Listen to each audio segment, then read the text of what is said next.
नमस्कार, मी माधुरी आणि आपल्या मिनी ब्लॉगमध्ये तुमचं खूप खूप स्वागत. तर आज मस्त असे 3 लग्न होतं. तर आम्ही लासुर्णीच्या लग्नाला चाललेलो आहे. ते आहे आमच्या दीदींचं. आणि असं करून आम्ही प्रवासाला सुरुवात केली. आम्ही पाठीमागं एक आई, नानी आणि मी आणि आनंदी आणि शेटाने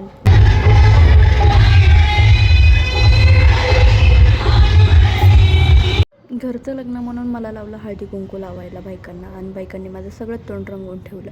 मेकअप केलेला काहीच उपयोग नाही झाला. अशी दीदी आणि दादांची एंट्री झाली आणि लग्नाला मस्त अशी सुरुवात झाली. आणि तुम्ही पाहू शकता आमचं कपल किती क्यूट आणि मस्त दिसते. असं झाल्यानंतर लग्नविधी पार पडल्या. लग्नविधी पार पडल्यानंतर मी जे रुखवत होता तो पाहितला आणि थोडंसं क्लिप घेतल्यानंतर आता थोडीशी भूक लागली होती. पेटपूजा केली आणि जेवण खूप. तिथून एका फ्रेंडच्या घरी गेलो. नेक्स्ट व्लॉगमध्ये नक्की पहा. बाय.